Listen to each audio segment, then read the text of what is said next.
Hi, it's Heidi Sawyer. I had an amazing opportunity to spend some evening sessions with a group of extremely motivated, intuitive, sensitive people. These are people who are driven to understand the deeper meaning and purpose of their life. During these sessions, I took them along a 7-step proven path that I have walked myself and helped many others do the same. That I've done with incredible results. I'm sorry you couldn't be there, but I hope this is the next best thing. These are excerpts from the live events.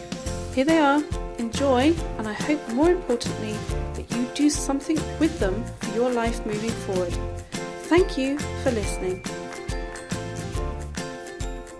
So this is the 5 stages. So I'm just going to literally, go through them really quite quickly because we've got lots of other things to do. But it gives you an insight and an awareness of what you're working with.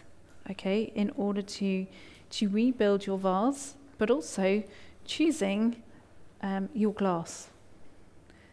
Because the parts that you're replacing with the glass become something that's exciting, because you get to choose what you put in there.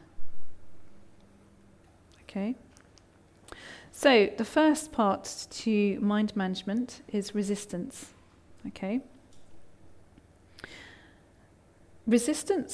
Our resistance to something is particularly aggressive when we feel that there is something about to change over which there is no control, where we don't have control over it, something that's about to change. Okay, so that is when our resistance is at its highest state. Okay, now normally people kind of push against or feel embarrassed by their resistance. Okay, it's a way of protecting or circling the vase.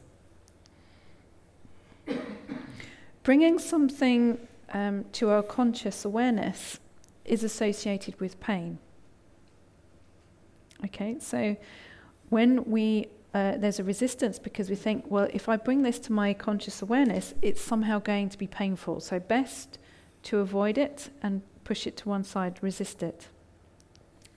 So when pain comes up, what do? We go through the circling of the protection of the porcelain vase. So we go into rejecting it. We try and do things that desperately to keep things the same, even if we know it's not good for us. Okay? And it is something that is programmed into our brain as a way of doing things. It's an accurate kind of survival instinct because it used to be relevant.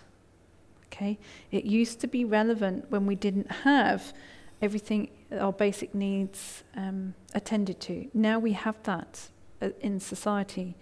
So guess what's happening now? We're being forced to break through this. Okay, this is why all these things keep coming up into your life or awareness that feel like a huge challenge to overcome. And then it doesn't mean to say that it's something in your external world. It feels like an internal thing that's happening, and it's outside of your control quite often. Okay. Why do we want to keep things safe? Well, they will keep things the same. It's to avoid psychological pain. Okay, because with change, there is an association that there will be some kind of psychological pain. Okay, so the mind management tip on this first one, so number 1, is for you to accept, and for those of you who know me well, that psychological pain is the beginning of transformation. Okay, so rather than see it as a failing, that it's a lament over your smashed vase, it's actually, okay, this is the beginning of a transformation. I may not understand the outcome yet, but it is the beginning of something that's exciting. Okay, now personally I would say that much of my world changed pretty much overnight. The moment that I accepted that passing through psychological pain was something to take as a line of transformation rather than something that symbolised pain. And to be absolutely honest, I would say that I had probably got towards the end of a viewpoint which was, well, I don't think the world can become more painful. So best I accept something that is to do with change. Okay? And that was a long time ago. And I would say it was probably the best decision I ever made. Okay? So, mind management tip number 1 is to accept that psychological pain is the beginning of a transformation. Okay? Rather than the end of your world. Who feels that they're going through something at the moment that's bringing up psychological pain? Okay. Does that help? So number 2 is denial. Okay. Why do we deny something? Well, it's the clinging desperately to what we know. Okay, that's pretty much what denial is.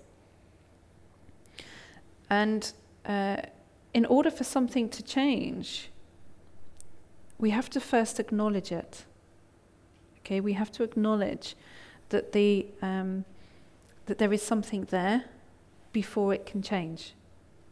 Okay, so to use something as an example, people ask me, they say, "Oh, why haven't I got a relationship in my life? I'm a nice person, blah blah blah." I'm just using that as an example. Well, there will be a component within their mind management that is around denial. Okay, does that make sense? And it will be something that they're clinging desperately to that is an energy of something that they know. So that could be something that's conscious, or it could be something that's unconscious that they need to bring into their conscious awareness.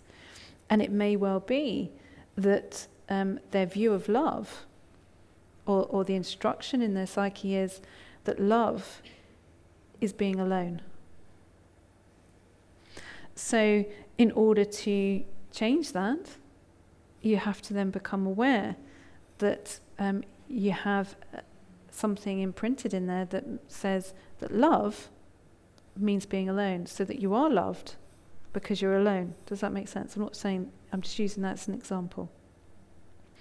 So in order for that to change, there has to be an acknowledgement that there is an issue within that, rather than that there's no decent people out there.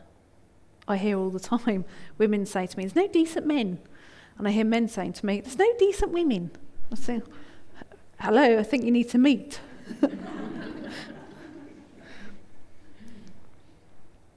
So, mind management tip number 2. Feel the pain for an honest acknowledgement of what has hurt. Okay? So if you want something to change, you need to have an honest acknowledgement of what has hurt. Okay, because sometimes we know what has hurt, but because it hurts, we don't want to feel it. And an honest acknowledgement allows us to move to the next stage. Okay? So number 3, what's number 3? Number 3 is frustration. Okay? So how does frustration come into the mix? Well, frustration happens when we're stuck between what it is that what we know and what it is we wish to understand, but is yet unexplored. Okay, what is yet to be explored. So the frustration surfaces when we're stuck between two places, where there is a feeling of a suspended state. When we're leaving one vibration, for instance, and entering a new one, there's a level of frustration in between. Who feels that they're in frustration at the moment in their life? Okay, so your transition is happening between one vibration and the next, and so it's surfacing the frustration. Okay, frustration is a normal part of that development cycle. Now, what happens is that people associate frustration as a shameful emotion. Okay, so rather than let yourself feel frustrated, you push the emotion to one side. Okay, the way through it is to feel full on that level of frustration. And sometimes that means, kind of throwing your toys out the pram and things. What do children do as part of a development aspect? They throw tantrums. And if you know my two, they can really throw some. And I find it quite amusing because it's a full expression. Now, many of you in this room will perhaps not have been allowed a full expression in your early foundations.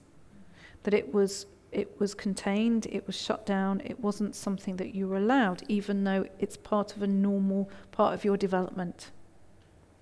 So therefore, your internal world associates frustration as something that's shameful, rather than an indication that you're moving from one thing to something else. Okay? So it's been programmed as something that's inappropriate, when frustration is exactly appropriate. Okay? It's something that symbolizes our adjustment from one thing to something else. Okay? And it's a suspended state in between. That's why children go through it. It's part of their development cycle. Okay? So it's something it's a prelude to breakthrough. Okay? But that breakthrough remains bottled inside. And when something builds as being bottled inside, it starts to cause stress. Okay? So, mind management tip number 3 is to accept frustration as a gift to propel breakthrough. Okay? If you are currently experiencing it as something that feels shameful, as in you're not allowed an expression of your frustration, then the way that you access that, in fact, I think we might do that in a moment. Who feels that something is really frustrating? Put your hands up. Come on, put them up so I can actually see them. Okay. Okay, who thinks or suspects that they might see frustration as something that's shameful? Okay, put your hands up so I can see them rather than be going, whoa. Okay. Who thinks that perhaps when you feel frustration, you can feel your internal world sort of pulling back from it? Okay, who feels that? And that you kind of go into your headspace. Okay, so think of something right now that you have felt frustrated by. Whether it's something that's very present or something that really got you goat at some point or another. Yeah? As you allow yourself to feel it, you can feel it in the initial stages, yeah? And then it starts backing off as soon as I say, express it. Okay, can you feel it retreating? That it sort of whips back inside and it whips back into the back of the solar plexus. Okay, does that make sense, yeah? If you then now allow, or you try and, if it's not whipping into the back of the solar plexus, what you're doing is trying to make logic of it. So you're transferring it into the headspace. Going, well, the reason for it is this, blah, blah, blah. And there's someone over here that's really doing that. It's going, no, there is a logical reason for it. So they're sort of trying to remove themselves from it. Okay, I'm not sure who it is. It's someone over here. Right, oh, is it? So as you can feel it pushing back and pulling back, and it's going over here now as well. Someone's got it as a well, actually quite a few of you have got it as a child self. So if you excuse me, imagine it as a child. For those of you who got it, have a feel for how old you think that child is that's pulling back. Most likely, it will probably be about between the ages of about 7 and 10. Okay, who's can feel it pulling back? Yeah? When you started to get mouthy. All children at some stage or another get mouthy. Okay? It's part of the development phase of frustration. Can you feel that? And then if you just allow yourself now to feel the shame energy that's sat there with it. Where does it sit? Smack bang straight in the middle of the heart center. Okay, can you feel that? So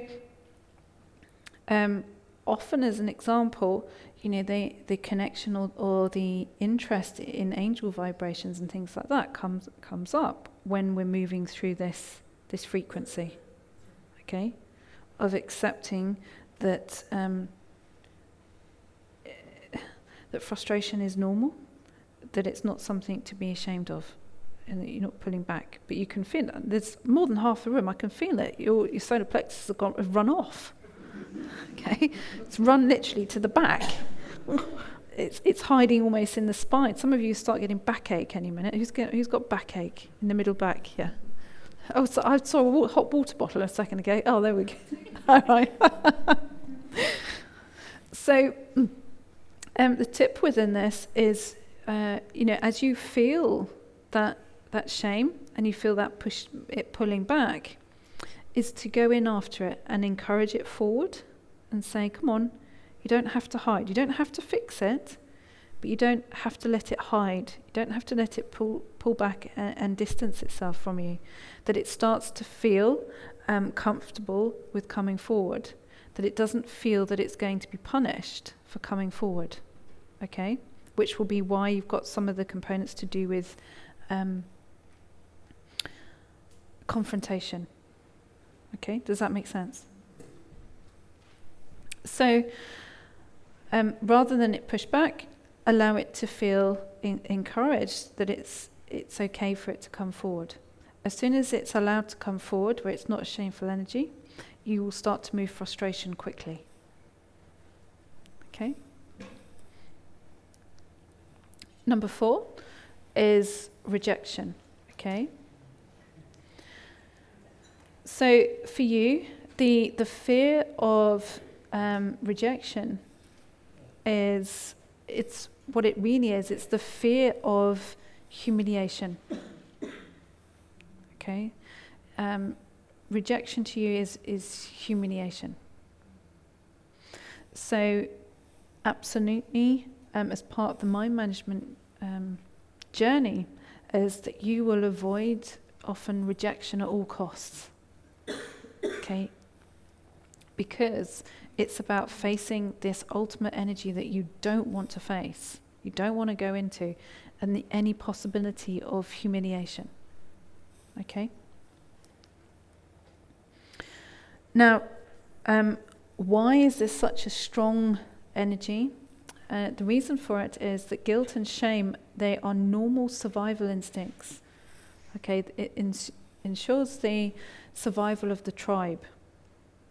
So, as an example, prehistoric man, if you didn't have guilt and shame, as a hunter, you wouldn't have brought the food back. Okay? You would have consumed it and thought, oh, well, stuff the rest of you can find it yourself.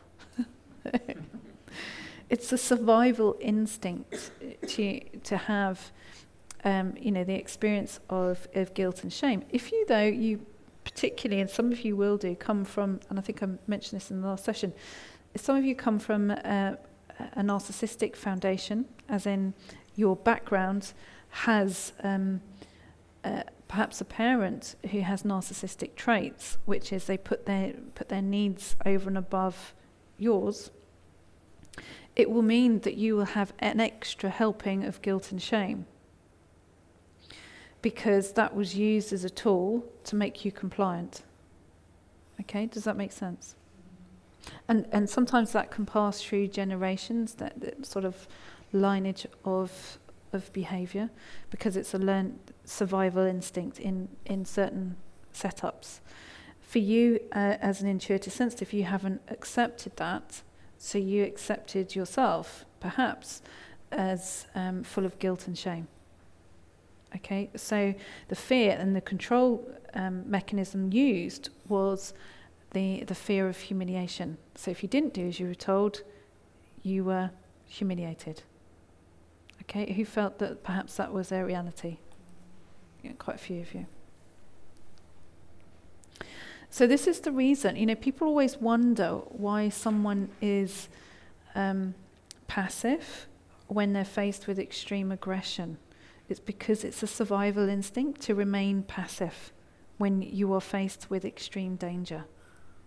Okay, you think you might not, but in actual fact, placed in that situation, 9 times out of 10, you would find yourself going into a passive place. Okay, because you don't know when the humiliation is coming. Okay. Now, this again is a survival instinct, so this is why rejection is a big thing to overcome.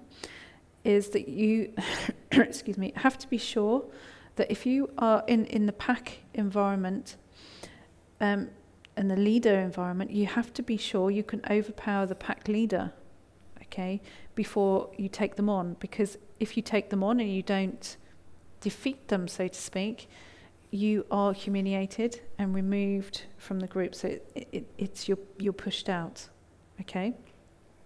Now, many of these instincts are still prolific in how we behave, but they are outdated for modern society. Okay, you see this all the time in work environments, and you've probably been on the receiving end of them at some point or another. Okay, which is that whole pack thing to try and push you out of the group because you've brought something up that others are trying to defend as their porcelain vase.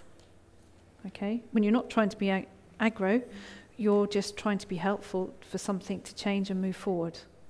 Okay, because you can see the benefits of that, and you don't understand why they're behaving in an offensive manner. Okay, does that make sense? So I've put this in here because this is obviously relevant to some of you.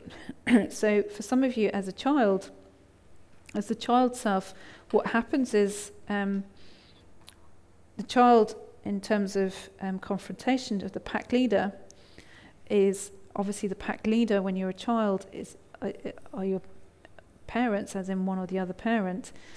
So confrontation is then to risk humiliation or long-term rejection, which as a child, that is a big thing to risk because they're your source of food. Okay, does that make sense? So the survival instinct comes up where you're passive and then you absorb the guilt and the shame, which is why it's a big thing for your psyche to overcome. Okay, does that make sense? It doesn't mean that you're incapable. It means that it's a big thing that you're working through. So what happens is the adult self, your adult self still perceives that risk. Okay, it still thinks that it's got that risk, that there is a possibility of starvation if you face something. Okay, if you face the energy of rejection, even though it's part of the mind management journey. Okay, so tip for number 4 is feel the rejection as though it's already happened. Okay, that is one of the quickest routes through something. If you think that you think you want to change something and you think you're going to be rejected, so you don't do it, imagine the rejection and take yourself through the whole emotion of it, because it will break the fear. Okay? And it takes you into that deeper connection and an internal journey towards the self. Okay? Does that make sense? And it will definitely start to open up your intuitive self to new levels. So what we're starting to see, and what we'll start to see in society over the next few years, more and more exposure. Okay, so more things are going to become exposed. There will be more chance of rejection within things that have been hidden. Okay, does that make sense? It will all start coming up to the surface where it's not something that people can control. We already know that as an example with the internet. You know, every time someone tries to shut something down, it pops up in a format that you can't control. It's very symbolic of what's happening in terms of the internal process. Okay? So number 5. What's number 5? Trust. Okay, so this is the process of what you're moving through. So trust is number 5. Trust comes when we develop a relationship with our heartfelt values. Okay, these are not somebody else's values, these are our own values. And quite often we don't actually know what our own values are because somebody else's have been entrenched into us.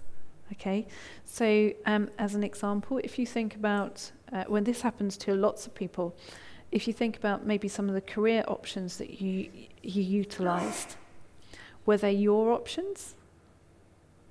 Or were they, something that was perceived as good for you? In the original sense, and just using that as an example. Relationships, is it something that that is your choice, or is it something that's been part of a history, so that it's been manifest as that's been manifest as a particular history? Okay, does that make sense? Yeah, where things haven't worked out, was it your choice or was it a historical choice? And why hasn't it worked out? Well, it hasn't worked out perhaps because your internal world is changing, so your standard is higher. Okay, does that make sense? But you're trying to make it fit for a period of time. So trust has a two-brain situation, okay? So how do we have that? We have a head brain and a heart brain. Okay, we all know what the head brain is. It's like the grey thing. And the heart actually has its own brain. I know that sounds a bit bizarre, but it has its own level of awareness. Okay, there's more and more evidence to suggest that. So our head brain, how do we work through that? As in, its resistance, etc., and the journey towards trust. We work through that with meditation. Okay. How do we work through the heart brain? We work through the heart brain's issues with feeling. And this is why I see a lot of the time, I see lots of instances where people have worked through the head brain stuff. And they think, well, why is this all occurring? I thought I'd already been through all this. I thought I'd solved all this, blah, blah, blah, blah, blah. Why is all this happening? It's because their heart brain is having its clear out. Okay, so its heart brain is then firing everything up that's still sat in the body, which is why it's so important that your journey is a combination of the head brain and the heart brain, because when those two are working together, it develops trust. You haven't got any other option, because what is the head brain and the heart brain communicating? Intuition. What's the head brain operating independently of the heart brain? It becomes a logical process and a slight kind of panic orientation. What is the heart brain without the head brain? Someone who's overrun with feelings and emotions and uses makes an emotional decision rather than a logical decision. Okay, does that make sense? That upon reflection wasn't a good idea. If they combine the two, they have intuition. Okay, so trust is the development of your intuitive self through the heart brain and the head brain working together. Okay, so as I say, the end result is that they unite, they work in unison. So mind management tip number 5 is ask your intuition. So when you're asking about something and you're practicing that, this is something that you practice within your everyday world, is ask your intuition to give you a joint head and heart answer. Okay, to something. So you want to know the answer to something, ask it to give it to you in a joint format, not just in the headspace. Okay? So if you think about something now that you would like the answer to, okay, so something in your life that you would like the answer to, okay? And maybe something that has caused you a level of frustration, has caused you a level of, you think you may have been in rejection over it, or pushing it, excuse me, pushing it to one side. Think of something that you would like to know the answer to. Okay, so who's got something? Okay, so Susan, what is it? About moving forward with work, changing work. Okay, so moving forward with changing work. So who else has got that kind of question? Okay, quite a few of you. Okay, so let's ask Susan what she thinks. So what does your head say? Heidi's fearful of the circumstance. The head questions, is it the right time because of the job market, and goes into logical. Okay, so the head says, is this the right time because of the job market and conditions? Is it suitable for me to make a change? What does the heart say? It feels it needs to be done for my own good. Okay, so the head says it's not possible, and the heart says it has to be possible. So there's a conflict. Okay, so if you think about the conflict, where does the conflict sit in the body? Right in the chest. Okay, so let yourself feel it. So the conflict sits in the chest. Now let the conflict communicate.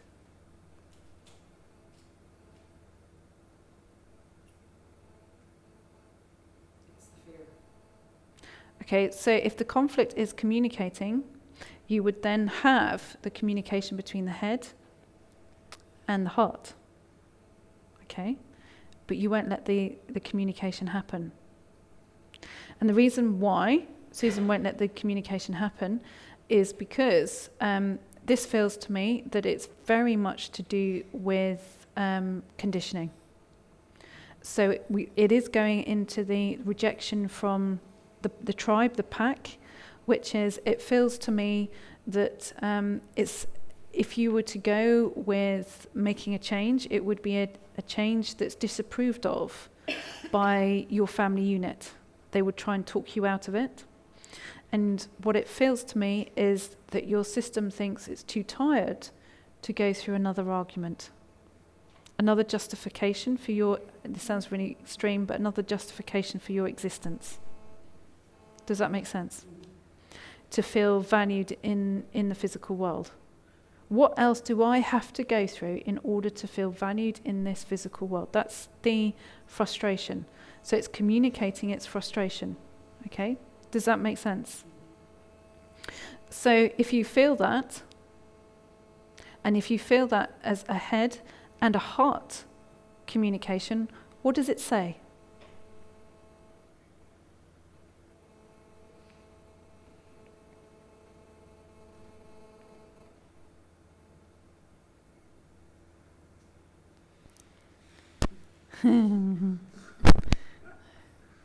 Don't worry, everyone else is going through the same feeling in their own body, going, oh, crap. To me, it feels like it's putting me first. Okay, and what happens if you put you first? Well, the rejection kicks in. Okay, so sit in the rejection.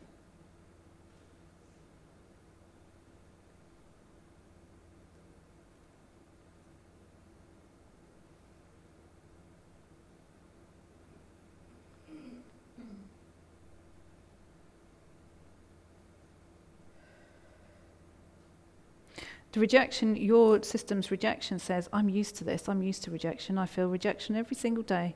I feel that my whole life is rejected. I feel like a rejection. I really don't feel acceptable. I don't feel acceptable in my whole environment. I never have felt acceptable. I've experienced that in terms of my hurt, but I've kind of put it to one side. And the way I've put it to one side is through rebellion. So I've experienced the fact that I feel hurt, or avoided the fact that I feel hurt through the times that I have rebelled. And in order to feel less of the pain of feeling hurt, I rebel. Okay, does that make sense? So where have you rebelled? God, that sounds like someone's... I wasn't sure if that was a water canister.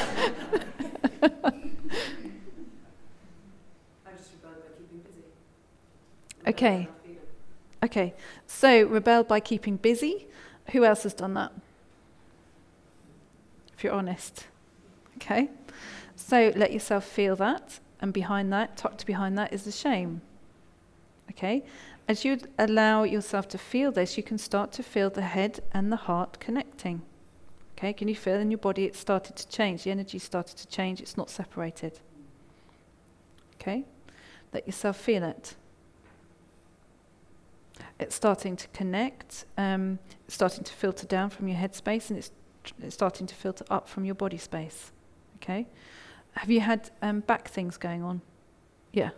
Okay, you would do, because it's really lodged in your back. Yes, and it's all about approval. And so it keeps switching for me, and how I'm looking at this. It's switching from your father energy. It started off in your father energy, and now it's gone into your mother energy.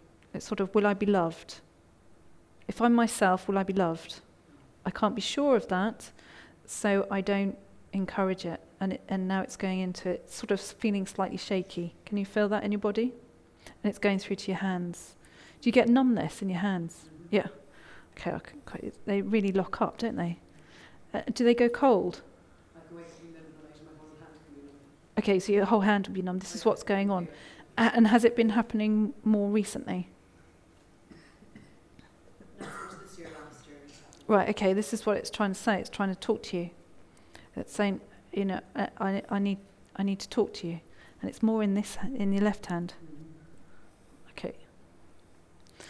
So, there's a whole bunch of someone else over here gets it in terms of they go cold.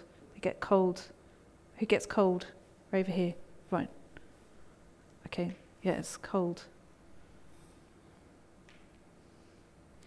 Okay, so if you go back to it now, so if you go to the head space, what does it say? It can be done. If you go to the heart space, what does it say? The opportunity is there.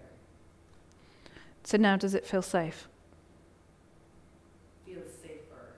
Okay. In the chest, but it does feel safer. Okay, so if you then ask it to communicate what it's saying in the chest, what does it say? What is it unsafe about? The uncertainty, the trusting myself. Okay, it's to do with communicating your truth.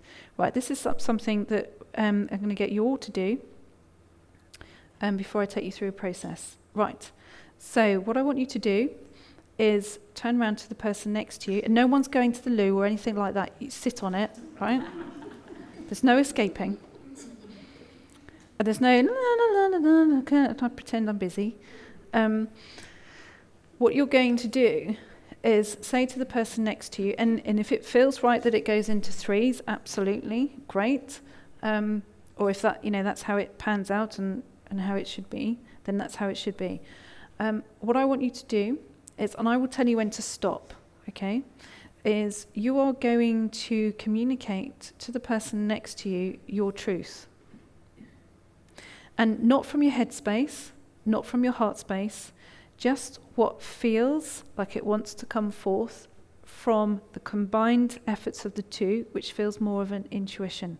And if you think to yourself, well, I don't know what my truth is, then that's what you communicate. You say, I have no idea what my truth is. But if I was to give it a go, it might be X, Y, Z. Okay, does that make sense? And the reason that you're going to do this is because it's part of the healing for you of the rejection component that's sat in the body, is to communicate what it feels, where it knows it's not going to be attacked. Okay, so it then starts to develop the head brain and the heart brain talking to each other. Okay, so that the intuitive process becomes more automatic. So the person who's sat next to you is, one person's going to go first, and then the other. So you go first. First one's going to go first, and then the other's going to go second. I would kind of tell you when to swap over, but if there's a natural kind of feel that you want to swap before that, that's fine. But I'll tell you when to swap over, just to solve who's going first and who's going second, because that will be, a few seconds row. The one who's really not sure of themselves will volunteer the other person to go first so that they can see whether they're doing it right. Okay, so it'll go back and forth for a second. So I'm going to say that the person on the left is going first. Okay? For more great free content designed to support your purchase of my book, Highly Intuitive People, 7 Right Brain Traits to Change the Lives of Intuitive Sensitive People, please visit finallyfeelunderstood.com. There you can subscribe and download for free the meditations specific to today's episode.